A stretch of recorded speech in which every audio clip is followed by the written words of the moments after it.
नमस्कार,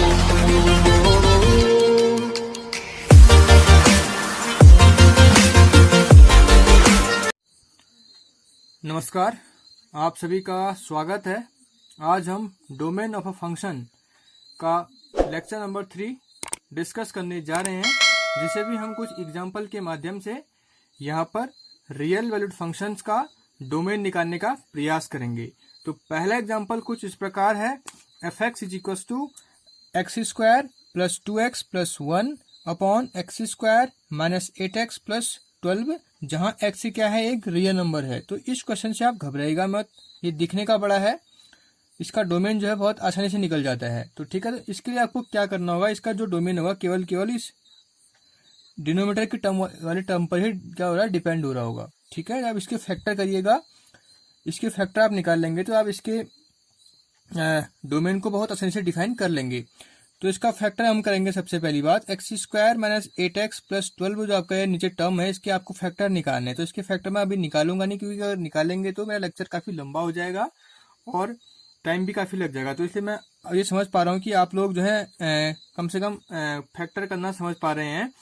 तो जो इसका फैक्टर आ रहा था वो कुछ इस फॉर्म में आ रहा है, x minus 2 into x minus 6 is equal to 0। यानी कि आप इसे सॉल्व आउट करेंगे तो एक्स की वैल्यू आपको 2 मिल रही है यहाँ पर, और एक्स की वैल्यू क्या मिल रही है यहाँ पर, 6 मिल रही है। यानी कि इसके दो फैक्टर आ रहे हैं इस क्वाड्रेटिक इक्वेशंस के। ठीक है, तो इसका मतलब है कि अगर इसके फैक्टर्स हैं तो इस इक्वेशंस को क्या कर देंगे, सेटिस्फाई करेंगे। और जब जब यहाँ पर आप एक्स की वैल्यू 2 रखेंगे 0 ले आएगा, और जब जब आप एक्स की वैल्यू 6 रखेंगे तो यहाँ पर 0 आ जाएगा, जो कि 1/0 कंडीशन बन जाएगी। तो मैंने पहले ही बताया है कि कभी भी यहाँ पर 1/0 कंडीशन नहीं बननी है, क्योंकि 1/0 आपका क्या आता है, इनफाइनाइट आता है, और आप इनफाइनाइट को डिफाइन नहीं कर पाते हैं। तो इसका मतलब है जो इसका डोमेन होगा ना, डोमेन देखिए जाए, यहाँ सपोज अगर हमारे पास रियल नंबर सिस्टम है, ये हमारे पास आर है, जो कि क्या होता है, यहाँ माइनस इन्फिनिटी से चलकर आता है और यहाँ आपका प्लस इन्फिनिटी होता है ना। तो यहाँ पर सपोज आपका 0 सिस्टम पर 0 है, यहाँ पर कहीं 2 है आपका, यहाँ पर कहीं 6 है सपोज।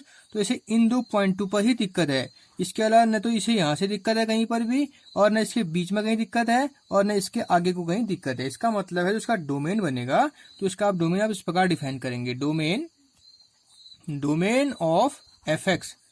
तो इसको डिफाइन करने का तरीका क्या है, आपके पास ये पूरा रियल नंबर सिस्टम है, उसमें 2 ही एलिमेंट है जो इसे दिक्कत कर रहे हैं। तो आप उसे क्या कर लीजिए, आर से आप केवल 2 एलिमेंट हटा दीजिए, वो भी समुच्चय के फॉर्म में या सेट के फॉर्म में 2,6 में से आप हटा देंगे तो इसका डोमेन हो जाएगा। या आप ऐसे करिए, या आप इसे ऐसे भी लिख सकते हैं कि क्या एक्स बिलोंग्स टू आर, यानी कि इसका जो डोमेन आएगा वो x belongs to R but except x not equal to 2 और either x not equal to 6। यानी कि दो वैल्यू को एक्स नहीं ले पा रहा होगा, कौन कौन सी, एक 2 और एक 6। तो आप इसे ऐसे भी लिख सकते हैं। या आप क्या कर लीजिए, आर से 2 एलिमेंट हटा दीजिए 2,6, या सिंपल से x belongs to R except x not equal to 2 और एक्स नॉट इक्वल टू 6। ठीक है, तो इस प्रकार आप इस टाइप के क्वेश्चंस का डोमेन जो है बहुत आसानी से प्राप्त कर सकते हैं। दूसरा प्रश्न कुछ इस प्रकार है, f x is equal to x into mod of x where x belongs to set of real numbers. तो यहाँ पर कभी भी 1/0 वाली कंडीशन तो नहीं बनने वाली है। ठीक है, तो इसका मतलब है कि इसे किसी भी रियल नंबर के लिए कोई दिक्कत नहीं होने वाली। तो इसके लिए इस फंक्शन का जो डोमेन होगा वो क्या होगा, आपका डोमेन ऑफ एफ एक्स जो आपका निकल कर आएगा यहाँ पर, वो क्या निकल कर आ जाएगा, आपका पूरा का पूरा रियल नंबर सिस्टम आ जाएगा। या आप इसे ऐसे लिख लीजिए, x such that x belongs to set of real number. एक तरीका ये भी हो सकता है इसको लिखने का, इसमें ऐसे एक्स आएंगे जो कि क्या होंगे, रियल नंबर से लिए जा रहे होंगे। या आप क्या कर सकते हैं, सिंपली माइनस इन्फिनिटी से प्लस इन्फिनिटी आप क्या कर लीजिए, एक क्लोज इंटरवल के फॉर्म में भी लिख सकते हैं। तो आप यानी कि आप या तो इसको यूज कर लीजिए या इसको यूज कर लीजिए इसके डोमेन के लिए, आप किसी को भी यूज कर सकते हैं इसके डोमेन के लिए। ठीक है, अब अगला एग्जाम्पल कुछ इस प्रकार है, f x is equal to 3x upon 28 minus x where x belongs to set of real number. तो मैंने बताया था जब भी आप यहाँ पर फंक्शन डिफाइन करेंगे तो आप केवल ये चेक करेंगे कि फंक्शन 1/0 कहाँ पर आ रहा है, बस। अगर आपको ये पता लग जाए तो आपको छोड़ देंगे, उसके बाद सभी एलिमेंटों को आप ले लेंगे। तो यहाँ पर आपको क्या करना होगा, एक्स की वैल्यू आपको क्या नहीं रखनी होगी, एक्स की वैल्यू आप 28 रखेंगे नीचे पर तो आपका 0 आ जाएगा। इसका मतलब कि आप एक्स की वैल्यू 28 नहीं रखेंगे, इसके अलावा आप सब कुछ रख सकते हैं। ठीक है, किसी भी वैल्यू पर इसके अलावा इसकी दिक्कत नहीं होने वाली है। तो इसका डोमेन होगा आपका डोमेन ऑफ एफ एक्स जो डोमेन निकल कर आएगा आपका क्या निकल कर आ जाएगा, आप ऐसा कर दीजिए, सिंपल सा आर सेट ले लीजिए, उससे एक सिंगलटन एलिमेंट 28 को आप क्या कर लीजिए, माइनस दिखा दीजिए, या तो इस प्रकार दिखा दीजिए, या क्या कर लीजिए, x belongs to R but x not taken, मतलब इस वैल्यू को टेक नहीं करेगा, यानी कि एक्सेप्ट इसको छोड़ के और सभी वैल्यू को ले लेगा, लेकिन इस वैल्यू को नहीं लेगा। आप इस प्रकार भी लिख सकते हैं और इस प्रकार भी लिख सकते हैं, आप इस प्रकार लिख लीजिएगा, ये सबसे आसान तरीका आपके पास, ठीक है। तो इस प्रकार आप इस प्रकार के फंक्शंस का डोमेन बहुत आसानी से निकाल सकते हैं। अब सबसे महत्वपूर्ण प्रश्न, ये चौथा प्रश्न बहुत इंपॉर्टेंट प्रश्न है, तो देखिए इसे ध्यान से देखिएगा। F x is equal to 1/स्क्वायर root of X plus mod X where x belongs to set of real number. तो यहाँ पर क्या है कि स्क्वायर रूट है और यहाँ पर दो कंडीशन में चेक करनी की, एक 1/0 नहीं होना है, दूसरा रूट के अंदर जो है नेगेटिव नहीं आना है, क्योंकि मैंने पहले ही बताया था कि जब भी फंक्शन स्क्वायर रूट के फॉर्म में डिफाइन किया जाएगा उसके अंदर आपको नेगेटिव हम रियल नंबर सिस्टम में नहीं डिफाइन कर पाएंगे। ये दो कंडीशन में ध्यान रखनी पड़ेगी, 1/0 और एक स्क्वायर रूट के अंदर नेगेटिव वाली कंडीशन नहीं आनी चाहिए। तो सबसे पहली बात आप इसको ध्यान रखिएगा कि जो मॉड एक्स होता है, मॉड एक्स को आपको इस प्रकार डिफाइन करते हैं, इसकी वैल्यू एक्स आती है जब जब एक्स से क्या होता है, 0 से क्या होता है, बड़ा होता है, और माइनस एक्स आता है जब जब जो होगा एक्स से क्या होगा, 0 के बराबर या 0 से छोटा रहा होगा। तो आपको ये ध्यान रखना पड़ेगा, ठीक है। तो यहाँ पर दो कंडीशन बन जाएंगी, if x is greater than 0, तो उस समय क्या होगा, आपके पास जो नीचे वैल्यू होगी आपके पास वो क्या होगी, क्योंकि मैंने बताया जब भी एक्स क्या होगा, 0 से बड़ा होगा तो एक्स ही देगा आपको, यानी कि एक्स प्लस एक्स के फॉर्म में आएगा, यानी कि ये 2x हो जाएगा उस समय। और जब जब आपका एक्स जो होगा 0 से छोटा होगा तो उस समय आपका क्या हो जाएगा, जो मॉड एक्स की वैल्यू होगी वो क्या हो जाएगी, -x हो जाएगी और ये 0 हो जाएगा, यानी कि आपका हर में क्या जाएगा, 0 आ जाएगा। जो डिनोमिनेटर आपका है वो 1/0 वाली फॉर्म बन जाएगी, तो वहां पर आप फंक्शन को फिर डिफाइन नहीं कर पाएंगे। तो इसका मतलब है कि आप क्या करेंगे, इस वाले को नहीं ले पा रहे होंगे, इस कंडीशन को आप नहीं ले पाएंगे और इस कंडीशन को आप ले लेंगे। तो इसका मतलब है जो इसका डोमेन होगा वो केवल ऐसे नंबर वहां पर आएंगे, इसका मतलब क्या है, ग्रेटर देन 0, एक्स क्या है, ऐसे एक्स आएंगे जो कि 0 से बड़े हैं, ठीक है। और 0 भी चल जाएगा, 0 भी कोई दिक्कत नहीं होने वाली है, ठीक है। तो इसका मतलब, सॉरी 0 पर तो दिक्कत होगी, 0 भी नहीं चल पाएगा। तो इसका मतलब डोमेन क्या होगा, इसका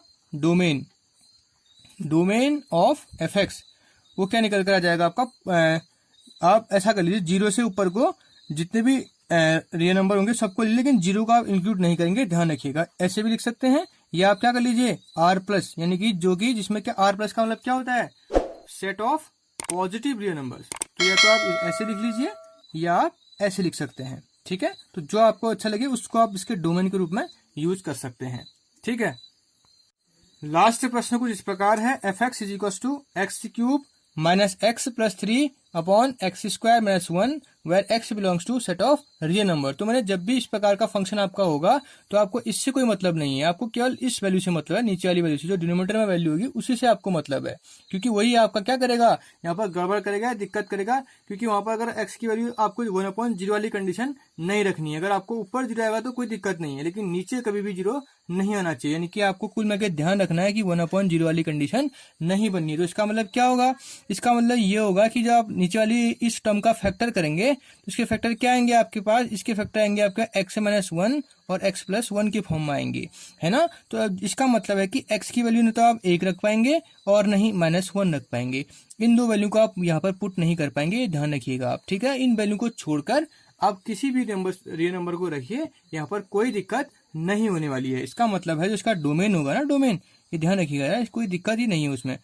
जैसे ये सपोज आपके पास, ऐसे भी आप डिफाइन कर सकते हैं इसके डोमेन को, कैसे, सिंपल ये नंबर सिस्टम है आपके पास, ये माइनस है, इन्फिनिटी है और ये प्लस इन्फिनिटी है। सपोज आपके पास यहाँ पर कहीं 1 आ रहा है और यहाँ आप सॉरी यहाँ -1 आ रहा है और यहाँ आपका कहीं +1 आ रहा है, तो आपको इन दो वैल्यू पर ही दिक्कत है, आप इन दो वैल्यू को नहीं लेंगे, इससे नीचे को आपको किसी पर दिक्कत नहीं है, इनके बीच में कोई भी वैल्यू पर दिक्कत नहीं है और आगे को भी किसी भी वैल्यू पर दिक्कत नहीं है। तो आप इसका डोमेन कुछ इस प्रकार भी लिख सकते हैं, कैसे मैं लिख रहा हूँ देखिए, डोमेन आप इस प्रकार लिख सकते हैं। क्या करेंगे आप, -∞ से क्या कर लीजिए, -1 की ओर चले जाइए, उसके बीच के सारे एलिमेंट -1 को इंक्लूड नहीं करेंगे, यूनियन -1 से आप क्या कर लीजिए, 1 को ले लीजिए, लेकिन ओपन मत करिए, उनके बीच के सारे एलिमेंट जो भी आएंगे उसके बीच में, और यूनियन 1 से आप क्या कर लीजिए, +∞ से ले जाइए, कोई दिक्कत नहीं, लेकिन आप 1 को इंक्लूड नहीं करेंगे।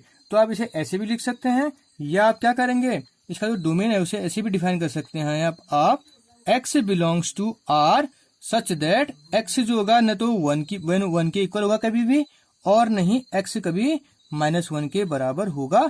आप ऐसे भी इसे सिंपली लिख सकते हैं, यानी कि इसमें ऐसे x आएंगे जो कि न कभी 1 के बराबर होंगे और न कभी -1 के बराबर होंगे। तो इस प्रकार भी आप इस फंक्शन के लिए डोमेन जो है डिफाइन कर सकते हैं।